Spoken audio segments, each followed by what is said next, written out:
5월 24일 수요일입니다. 민수기 35장 1절로 21절입니다.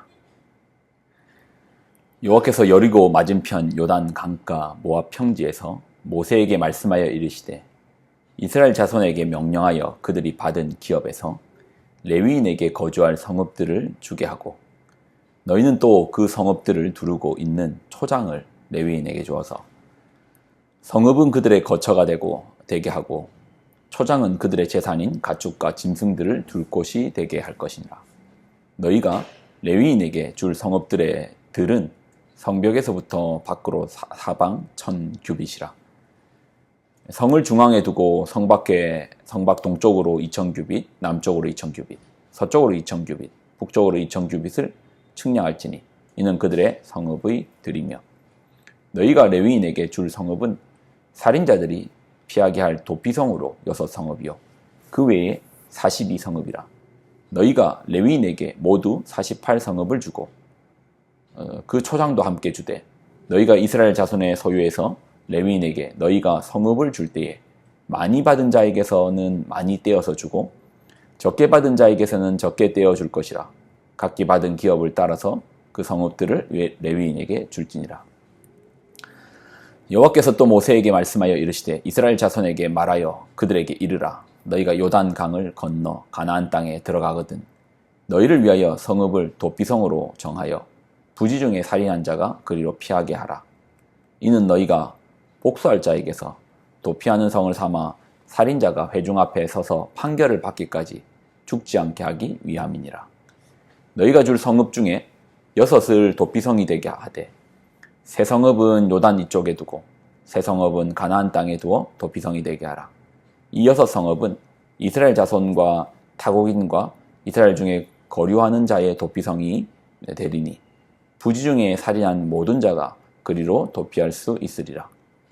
만일 철 연장으로 사람을 쳐 죽이면 그는 살인자니 그 살인자를 반드시 죽일 것이요 만일 사람을 죽일 만한 돌을 손에 들고 사람을 쳐 죽이면 이는 살인한 자니 그 살인한 자는 반드시 죽일 것이며 만일 사람을 죽일 만한 나무 연장을 손에 들고 사람을 쳐 죽이면 그는 살인한 자니 그 살인한 자는 반드시 죽일 것이니라. 피를 보복하는 자는 그 살인한 자를 자신이 죽일 것이니 그를 만나면 죽일 것이요 만일 미워하는 까닭에 밀쳐 죽이거나 기회를 엿보아 무엇을 던져 죽이거나 악의를 가지고 손으로 쳐 죽이면 그 친자는 반드시 죽일 것이니 이는 살인하였음이라. 피를 보복하는 자는 살인한 자를 만나면 죽일 것이니라. 아멘. 기도하겠습니다. 하나님, 말씀을 듣습니다. 들음으로 끝나는 것이 아니고 말씀 속에서 지혜를 캐내어 그 보화로 이 땅 가운데 살게 하여 주옵소서. 영광을 드립니다. 예수님의 이름으로 기도드립나이다. 아멘. 하나님 말씀 속에는 생명이 있습니다. 지혜가 있습니다. 말씀으로 살면은 지혜롭게 살 수 있어요. 자, 오늘 본문을 보면 레위인의 성읍이 나옵니다. 이 말씀 앞에 이거 뭐지? 하시는 분이 있을 것입니다. 왜냐하면 레위인은 땅을 기업으로 받지 않는다고 했습니다. 하나님께서 그들의 기업이 되시기 때문에 땅을 기업으로 안 받는다고 했는데 왜 받지?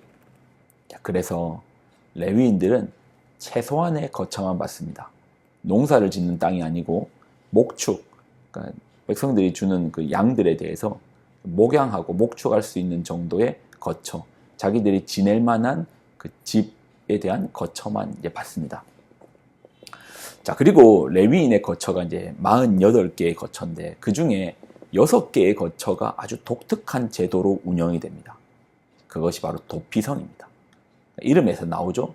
도망자들이 머무는 도피성입니다. 자, 그럼 왜 도피성을 하나님 허락하여 주셨는가? 도피성의 이유가 왜 도피성이 필요한가를 살펴보면 피해 보복자 때문입니다. 뭐 때문이라고요? 피해 보복자, 피를 보복하는 이 제도 때문입니다. 자, 성경을 좀 볼까요? 자, 20절로 21절. 만일 미워하는 까닭에 밀쳐 죽이거나 기회를 엿보아 무엇을 던져 죽이거나 악의를 가지고 손으로 쳐 죽이면 그 친자는 반드시 죽일 것이니 이는 살인하였음이라. 피를 보복하는 자는 살인자를 만나면 죽일 것이니라. 피를 보복하는 자는 살인자를 만나면 죽일 것이나. 누가 살인자를 죽일 수 있죠? 피를 보복하는 자. 그러니까 피의 보복자. 율법에 피의 보복자라는 제도가 있습니다. 아니 다른 법도 아니고 사람을 살리는 율법에 어떻게 복수하라고 이렇게 법으로 정합니까? 복수의 법이 어떻게 있을 수 있습니까? 자, 이유가 있습니다. 이유가 뭐라고요? 생명 존중 때문입니다. 예.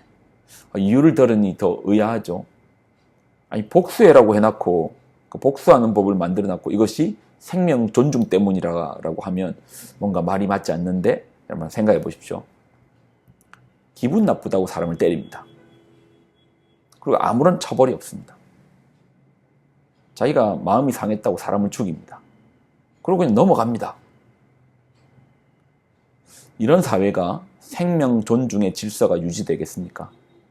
절대 안 됩니다. 쉽게 사람을 때리고 쉽게 사람을 괴롭히고 그리고 아무런 처벌이 없고.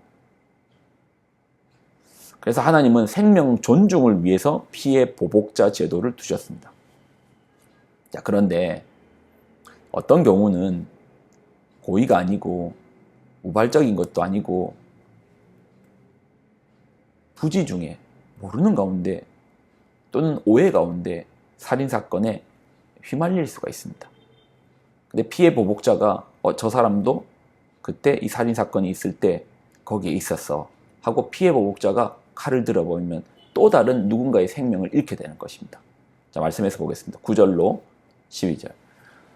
여호와께서 또 모세에게 말씀하여 이르시되 이스라엘 자손에게 말하여 그들에게 이르라. 너희가 요단강을 건너 가나안 땅에 들어가거든 너희를 위하여 성읍을 도피성으로 정하여 부지 중에 살인한 자가 그리로 피하게 하라.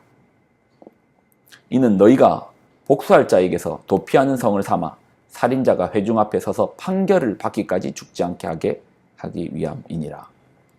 모르고 부지 중에 살인한 경우 피해 보복자가 아무런 재판의 과정이 없이 옳고 그름의 과정이 없이 사건의 전후 좌우의 맥락을 살펴보지도 않고 복수부터 먼저 하게 되면 그러면 또 다른 억울한 죽음을 맞이하잖아요. 그래서 도피성을 만들어서 이가 도피할 수 있도록 자신의 상황을 항변할 수 있도록 재판을 받을 수 있도록. 그러니 이 또한도 도피성도 생명 존중이라는 상황 속에서 만들어진 법입니다. 피해 보복자 제도, 도피성 제도, 뭔가 이 두 가지가 결을 달리하는 것 같지만 그러나 이 모두 생명의 존중을 위해서 하나님 주시는 말씀이에요. 그러고 보면 하나님의 말씀에 무엇이 있습니까? 균형이 있습니다. 한쪽만을 강조하지 않습니다. 절대 복수하지 마, 절대 복수하지 마, 절대 복수하지 마. 자, 이렇게 됐을 때 정의가 무너질 수 있습니다. 정의와 공의를 함께, 그러니까 사랑과 공의가 함께 가는 겁니다. 한쪽만 강요하지 않습니다. 치우치지 않습니다. 조화가 있습니다. 그런 이런 조화 있는, 지혜 있는 하나님 말씀을 쫓아 살아가다 보면 우리도 그 말씀의 빛 가운데 지혜롭게 되지 않겠습니까? 균형이 있습니다. 치우치지 맙시다. 기도할까요? 하나님, 말씀의 지혜를 붙듭니다. 말씀 속에서 지혜를 찾고 구합니다. 우리로 말씀에 있는 그 생명력, 균형 감각을 가져 지혜로운 자 되게 하여 주옵소서. 영광을 드립니다. 예수님의 이름으로 기도드립나이다. 아멘.